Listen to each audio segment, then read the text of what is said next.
Bonjour, je rattrape un peu de retard des vidéos par rapport aux chroniques, avec deux enregistrements aujourd'hui a priori. Donc le premier, littérature, et qui porte sur un fabuleux livre, un chef-d'œuvre nous dit-on, qui est Pays de neige de Yasunari Kawabata, sauf que je suis passé complètement à côté et c'est assez problématique. Donc chronique un peu spéciale, parce que je vais tâcher d'expliquer pourquoi ça ne m'a pas parlé, tout en voyant bien pourquoi ça aurait dû le faire. De Kawabata Yasunari, le premier prix Nobel de littérature japonais en 1968, le second serait Oe Kanzaburo en 1994, je n'avais lu pour l'heure que Les Belles Endormies, très beau roman d'une plume délicate et sensible qui atténuait le sordide apparent des situations jusqu'à en exprimer les émotions les plus pures avec une élégance admirable.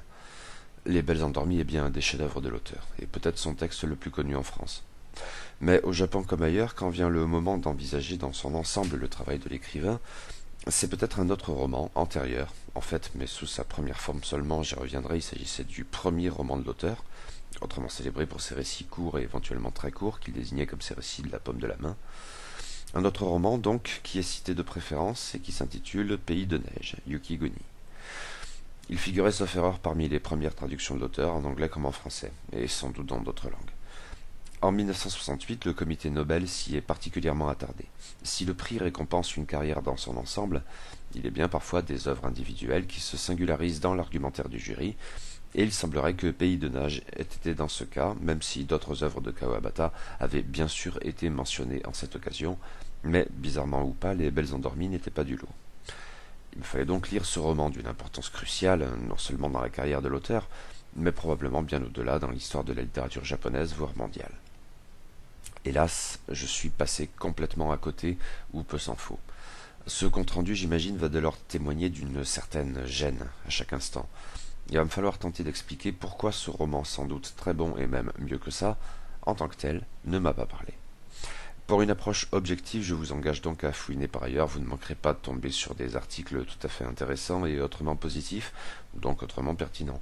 J'en ai cité trois dans la chronique sur le blog. La dernière est un petit peu particulière, c'est un article plus ciblé, portant sur la fin du roman, et qui emprunte énormément aux travaux de Cécile Sakai, laquelle a beaucoup écrit sur Pays de neige en particulier et Kawabata en général. Les sources à privilégier se trouvent dans ce genre d'article, certainement pas ici.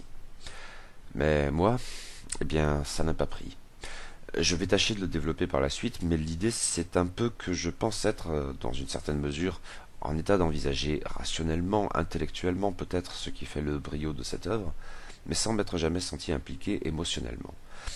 Et c'est un fâcheux paradoxe, j'imagine, parce que, à bien des égards, le très poétique roman de Kawabata, dans son épure et son faux inachèvement, en fait sa quête acharnée de la perfection littéraire sous la forme de l'épure et de l'ellipse, devrait probablement parler d'abord à l'émotion, ensuite seulement à la raison. Mais cela n'a donc pas marché sur moi. Peut-être n'était-ce pas le moment. Ou peut-être, au regard des thèmes, très prosaïquement, la dimension sentimentale du récit, ce livre n'était-il tout simplement, enfin, rien n'est simple, pas pour moi. Il peut y avoir de ça. Et d'autres choses encore, sans exclusion, je ne sais pas. Je sais que je n'ai pas apprécié ce roman quand tout aurait dû jouer pour me le faire apprécier, et c'est un constat assez pénible. Ainsi que plusieurs œuvres de l'auteur, Pays de neige emprunte au moins pour partie à l'autobiographie de Kawabata, qui avait alors passé quelque temps dans une station thermale, onsen, du nom de Yuzawa, dans la province d'Echigo, montagneuse et froide. Là, il a notamment fait la connaissance d'une geisha du nom de Matsuei, qui lui aurait inspiré le personnage de Komako dans son roman. Quoi qu'il en soit, Kawabata a passé quelque temps à Yuzawa, clairement la source, si j'ose dire, de la station thermale qui demeure anonyme dans Pays de neige, et il a même commencé à écrire son roman sur place. Pour l'anecdote, la chambre qu'il occupait là-bas est devenue aujourd'hui peu ou prou un musée honorant cette histoire, ce qui en dit long, je suppose, sur la portée du roman de Kawabata. Mais il faut d'emblée apporter un bémol à cette idée d'un roman. En effet, comme Les Belles Endormies un quart de siècle plus tard, Pays de neige a d'abord été publié en revue, plus ou moins sous la forme de nouvelles. Ce n'est qu'ensuite que ces récits ont été rassemblés pour constituer un roman, en l'espèce le premier de l'auteur. Les premiers textes constituant Pays de neige paraissent ainsi dès 1935, et le premier volume rassemblant ces nouvelles qui n'en étaient plus vraiment en 1937. Mais Kawabata, après une pause de 3 ans seulement, y est revenu. En 1940 et 1941, il publie de nouveaux chapitres sous la même forme. En 1946, il révise complètement la fin du roman en synthétisant deux de ses nouveaux récits. En 1947, il y ajoute encore un chapitre, et le roman ne paraît donc dans sa forme définitive, avec quelques guillemets, qu'en 1948, soit 13 ans après la publication du premier fragment de Pays de Neige, et 11 ans après la première mouture du roman en volume. C'est sur la base de cette ultime version que la traduction française a été faite en 1960. En collaboration, j'avoue être un peu perplexe devant la présentation de la contribution de chacun en page de garde, roman traduit du japonais par Bunkichi Fujimori, texte français par Armé Elguerne. Ultime version? Eh bien, pas tout à fait, car Kawabata y est revenu une toute dernière fois, quelques mois à peine avant son suicide en 1972. Il a alors considérablement abrégé Pays de Neige, au point qu'il ne consistait plus qu'en quelques pages, bien loin du format romanesque. En fait, c'était sans doute pour lui l'occasion de réduire son roman aux dimensions d'un de ses récits de la paume de la main. On comprend combien cette œuvre importait à Kawabata lui-même un auteur en quête de la perfection. Il lui fallait y revenir jusqu'à aboutir à cet état de 1948 qu'il jugea enfin satisfaisant. J'imagine cependant que l'entreprise d'abréviation ayant précédé immédiatement ou presque le suicide de l'auteur est à sa manière plus éloquente encore. Mais cette perfection ne joue certainement pas de la carte vulgaire de l'épate. Bien au contraire, c'est d'épure qu'il s'agit ici. Kawabata coupe pour s'en tenir à l'essentiel, avec élégance et discernement, et cela contribue sans doute à la réputation du roman, que l'on a souvent comparé, et semble-t-il plutôt à bon droit pour une fois, à un haïku. À vrai dire, Kawabata lui-même y fait quelques allusions dans le roman, et l'entreprise des récits de la paume de la main, parallèlement, n'est sans doute pas sans évoquer l'art de Basho et compagnie, auquel je suis totalement hermétique, et c'est bien le problème. Mais un autre aspect de cette épure, plus singulier peut-être, mais semble-t-il typique de l'œuvre de Kawabata, doit probablement être mis en avant et qui est le faux inachèvement du roman.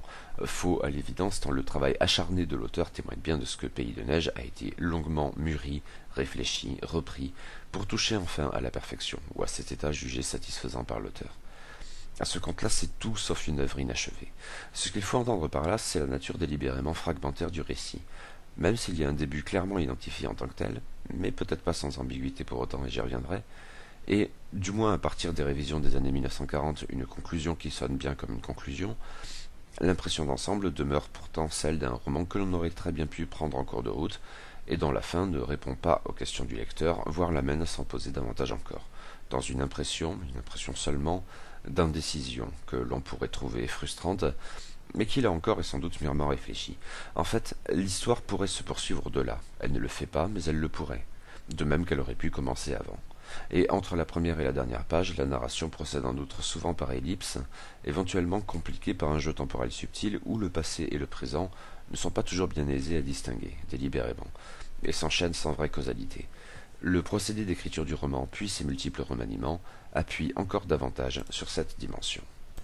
L'ouverture du roman est parfaite. Même si la suite ne m'a pas parlé, la qualité de cette introduction ne fait aucun doute à mes yeux. En fait, ça a pu peser dans ma déception par la suite, où je n'ai rien trouvé d'aussi fort, ou du moins ai-je eu cette impression.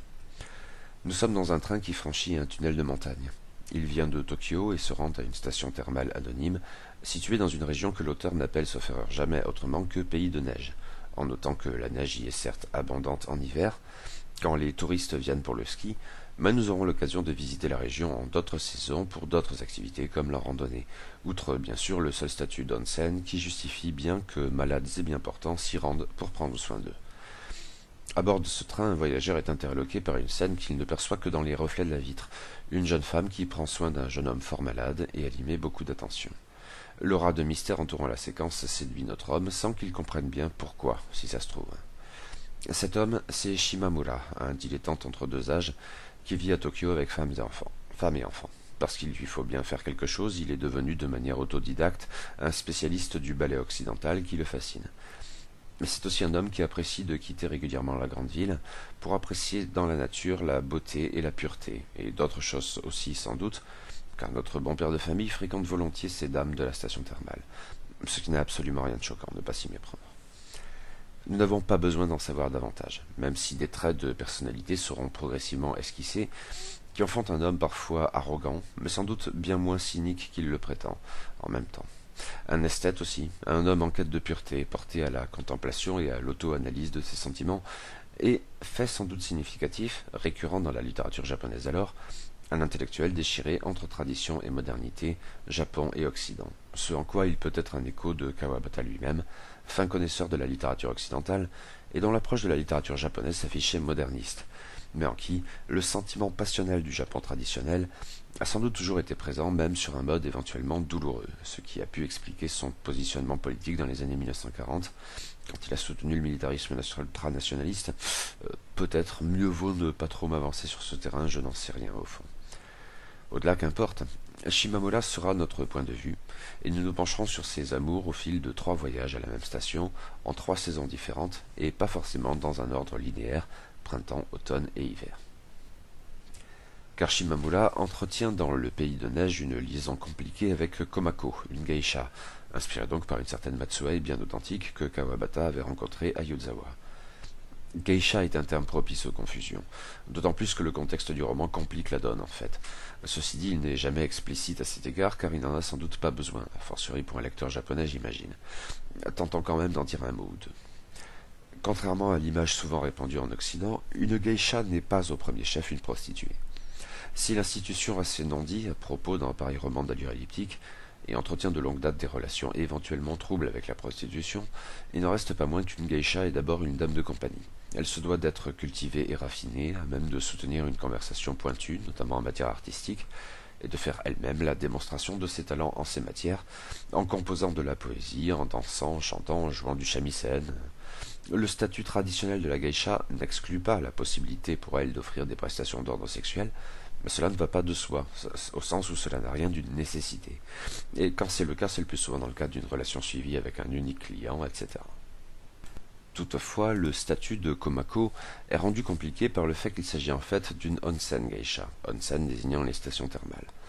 Ces geishas d'un genre bien particulier n'avaient pas forcément grand-chose à voir avec les dames très raffinées que l'on pouvait fréquenter dans les quartiers appropriés de Kyoto ou Osaka. On les considérait comme se trouvant tout en bas de l'échelle des geishas, échelle obéissant à un principe hiérarchique strict, semble-t-il assez typique des mentalités japonaises d'alors. Voire éventuellement le chrysanthème et le sabre de Bruce Benedict, mais avec des pincettes. En fait, les concernant, le qualificatif de prostituée était bien plus à propos, et personne ne se leurrait à leur sujet. Il semblerait que ce soit devenu plus vrai encore après la guerre et l'occupation américaine. Aujourd'hui, quand le terme est employé au Japon, c'est le plus souvent comme un euphémisme pour prostituée. Mais le roman se situe au milieu des années 30, à une époque où les geishas ne sont plus si nombreuses.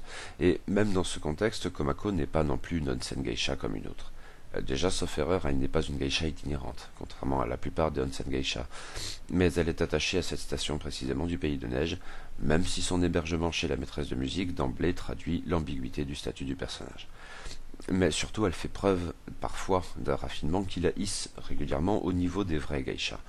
Ainsi, c'est une artiste accomplie, très douée pour le shamisen notamment, même si elle a appris à jouer de cet instrument typique de manière guère orthodoxe, en lisant des partitions et en écoutant des disques. En fait, ce modernisme a son importance dans le roman, indubitablement, et il entre en résonance avec la passion autodidacte de Shimamura pour le ballet occidental. Mais ce raffinement doit sans doute être relativisé à d'autres égards. Komako ivre, et cela lui arrive plus qu'à son tour, n'est sans doute pas d'une dignité exemplaire. Elle est essentiellement atypique. Mais justement, il serait vain de vouloir réduire le personnage de Komako à une étiquette professionnelle. C'est bien parce qu'elle est vivante et complexe qu'elle séduit Shimamura. Leur relation amoureuse est en fait passablement ambiguë, et si le roman ne se montre jamais explicite, on sait néanmoins que la geisha se prostitue, cela n'a rien d'un mystère. Pour autant, les rapports entre les deux personnages ne se limitent pas à des passades tarifées, ils échangent beaucoup, même si sans doute de manière bien différente, lors de chacun des 3 séjours de Shimamura dans la station. Le début du roman, après l'arrivée via le train débouchant du tunnel, ne correspond pas à la première visite de Shimamura. Celle-ci, nous y reviendrons ensuite. Dès lors, nous commençons en fait avec le retour du dilettante, désireux, mais tant que ça, de retrouver la geisha qu'il n'avait sauf erreur guère fréquentée qu'une nuit lors de son précédent voyage. Ce qui introduit un biais dans la narration, car il y a de la sorte d'emblée des attentes, même si plus ou moins conscientes, de part et d'autre dans ce couple de circonstances, et des reproches qui fusent bien vite et autant de suppliques.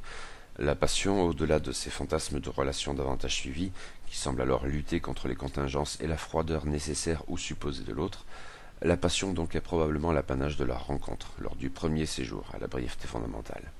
Le 3e et dernier voyage, d'autant plus chargé de rancœur, conduira le couple à finir, avec le bémol mentionné plus haut du roman pris en cours, comme il était destiné à finir dès le départ, dans l'échec et la ruine, sinon la folie et la mort.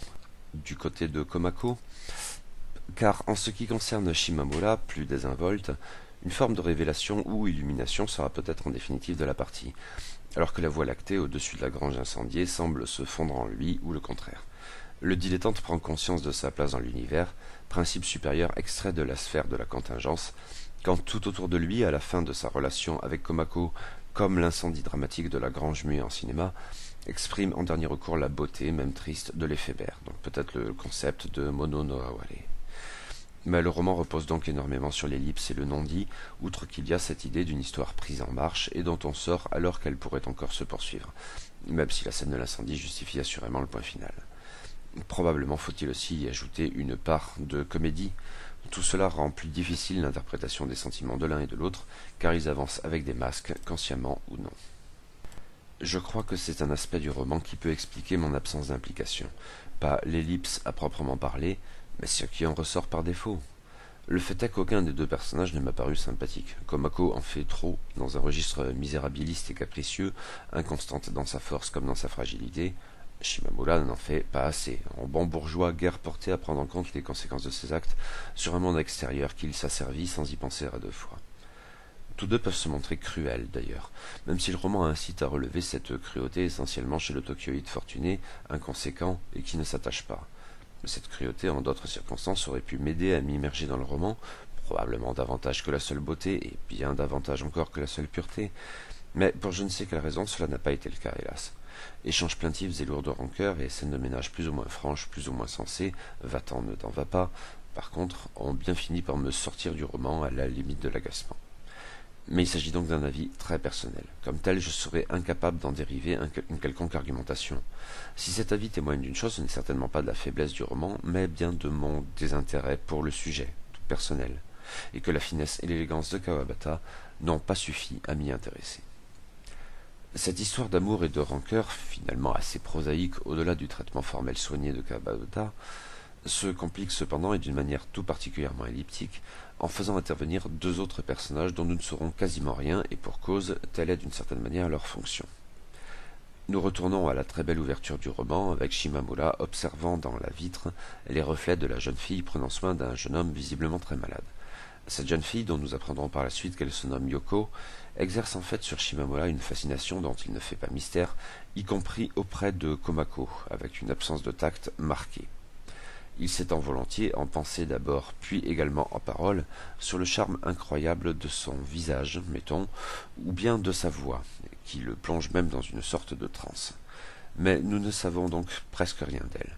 Dans plusieurs critiques, je l'ai vu qualifier à son tour de geisha, mais je ne crois pas que le roman l'exprime jamais, j'ai même plutôt l'impression qu'ils disent le contraire. La seule chose que nous savons, c'est que, mais c'est le genre de savoir qui relève finalement de l'ignorance, c'est qu'elle est liée à Komako via la maîtresse de musique et surtout son fils souffrant, Yukio, dont le nom même renvoie à la neige, je suppose qu'il n'y a pas de hasard. Il semblerait que Yukio et Komako aient été fiancés, mais c'est du passé et c'est maintenant Yoko qui s'occupe du jeune malade. La relation entre les deux femmes n'en est que plus compliquée car la jalousie latente concernant Yukio se reporte sur Shimamura en même temps que les deux femmes se voient sans cesse rappeler qu'elles sont liées par la tragique destinée du malade. Dans une des scènes les plus fortes du roman, car il en est bien quelques-unes qui m'ont parlé, oui, nous voyons Yoko rejoindre Komako à la gare où cette dernière avait accompagné Shimamura repartant pour Tokyo et annoncer à la geisha que Yukio est sur le point de mourir. Il lui faudrait venir à son chevet. Or, il semblerait que Komako ne le fasse pas, et c'est un sujet qui reviendra lors de l'ultime séjour de Shimamura dans le pays de neige. La fin du roman, toutefois, reviendra sur la relation entre les deux femmes, qui vaut bien sans doute en termes de non-dit la relation entre Komako et Shimamura. Certaines interprétations en fait y accordent une importance toute particulière, car Pays de neige, si elliptique, n'est pas un roman dont la signification profonde coule de source. On peut l'interpréter de bien des manières différentes, concurrentes ou même contradictoires, et la littérature critique à ce sujet a l'air conséquente, mais je n'y ai donc pas accès. Certains éléments ont été avancés plus haut, concernant notamment la fin du roman, tardive donc, avec l'incendie dans la grange. D'aucuns ont voulu y voir, dans le dernier état du roman, une allusion de Kawabata au ravage de la guerre et de la défaite. En 1945, l'auteur, durement affecté par la capitulation, disait ne plus vouloir écrire que des élégies. Cependant, le premier état de la scène de l'incendie date, semble-t-il, de 1940-1941, et Kawabata a avancé que cette idée était encore antérieure, une raison essentielle au remaniement du livre, qui lui paraissait bel et bien inachevé avant cela, car sa fin ne correspondait pas vraiment à son début. Or, ce drame doit être associé avec l'illumination de Shimamura devant le spectacle aussi intimidant que beau de la Voie lactée. Mais d'autres approches sont envisageables. L'une notamment me séduit sans que je puisse juger de sa pertinence, il aurait fallu pour ce faire que je m'implique bien davantage dans ma lecture de Pays de Neige, celle qui, sur une base de roman initiatique, relève d'une certaine manière du fantastique, à moins qu'il ne s'agisse plutôt ou seulement d'une allégorie. On qualifie parfois l'œuvre de Kawabata comme étant portée sur l'onirisme, du moins, et l'irréalisme est sans doute de la partie dans ce roman. L'idée serait en gros que Komako et Yoko sont deux étapes d'une même femme, tandis que Shimamura et Yukio sont deux étapes du même homme. Si nous revenons à l'introduction du roman, nul besoin de chercher midi à 14 heures pour deviner une dimension au moins symbolique dans ce train qui débouche d'un tunnel pour arriver au pays de neige. Que Shimamura observe la scène entre Yoko et Yukio dans le reflet de la vitre fait aussi sens à cet égard, et j'imagine que l'on pourrait en dire autant du jeu temporel non linéaire sur les saisons, compliquant encore la donne dans le champ si essentiel dans le roman de la remémoration. Peut-être Shimamura est-il Yukio qui s'extériorise, à moins que ce ne soit prendre les choses à l'envers. On pourrait à vrai dire être tenté d'en faire une lecture birsienne, disons, où le héros serait en fait mort dès le départ. On a d'ailleurs pu faire remarquer que le roman, en plusieurs scènes, emprunte au thème et procédés du théâtre No, où la visite aux morts, voire leur présence, est un motif récurrent. Quant à Yoko et Komako, leur caractère à la fois si proche et parfaitement irréconciliable est éclairé sous un nouveau jour, de la sorte, et ce jusqu'à la fin, dans l'incendie, où leur lien s'exprime avec une force autrement contenue jusqu'alors, dans un ballet tragique où la mort et la folie sont les deux faces d'une même pièce. Ces idées me plaisent bien, mais elles n'épuisent certainement pas les possibilités d'interprétation du roman sur un mode éventuellement moins outré. Éventuellement de manière très japonisante aussi, par exemple en faisant appel au haïku, au mono no aware donc, et la scène finale de l'incendie n'est pas moins propice aux interprétations divergentes que l'introduction dans le train. Mais sans doute serait-il vain de vouloir dissocier fond et forme ici, ce qui implique le traitement très artistique d'une multitude de notions complexes, de l'amour à la mort, en passant par la nature, la beauté et la pureté. Un procédé récurrent pour la mise en scène du récit et de ses thématiques repose sur un savant jeu de contraste entre les couleurs, qui évoquent la peinture. On a pu parler d'impressionnisme, avec sans doute les non-dits en tête, mais dans un contexte strictement japonais, on pourrait remonter aux estampes ukiyo-e, ou images du monde flottant, comme par exemple celle de Hiroshige, dont Montagne et Mer a fourni le détail de la couverture de cette édition. Quoi qu'il en soit, ce jeu entre en résonance avec les attributs marqués des saisons japonaises qui se succèdent. Au cinéma, bien plus récemment, c'est par exemple ce que Kitano Takeshi a fait avec Dolls. Deux couleurs cependant doivent probablement être mises en avant, qui sont le blanc et le rouge, en tant que telles chargées de significations implicites. La neige, bien sûr, fournit un fond blanc d'importance. Même quand la neige n'est pas là, la station thermale paraît ne vivre que dans l'attente du jour où elle reviendra. Les thématiques liées de la beauté et de la pureté en découlent tout naturellement, au fil de descriptions où la nature sauvage triomphe et lave symboliquement Shimamura de la crasse tokyoïte. Mais il n'est sans doute pas innocent que Komako apparaisse tout d'abord dans un kimono d'un rouge éclatant, autrement connoté, et tranchant plus qu'aucune autre couleur sur ce blanc qui a en même temps quelque chose de morbide. En fait, ce contraste entre le rouge et le blanc en appelle un autre, tout aussi marqué dans le roman, entre la chaleur et la froideur. On se prémunit de l'hiver rigoureux avec 1000 méthodes pour chauffer les pièces et ceux qui les occupent, et que Kawabata décrit avec un luxe d'attention. Mais bien sûr, ces deux attributs de la température extérieure entrent à leur tour en résonance avec les sentiments et les comportements de Komako et Shimamura, tous deux tour à tour froids et enflammés. L'ensemble produit par ces couleurs et ces contrastes résulte en un tableau ou une série de tableaux à laquelle ellipse et non-dit confèrent par défaut le mouvement. Tout ne devrait alors être que beauté sublimée par une plume tout en économie, dont l'élégance consiste à s'effacer quand il le faut.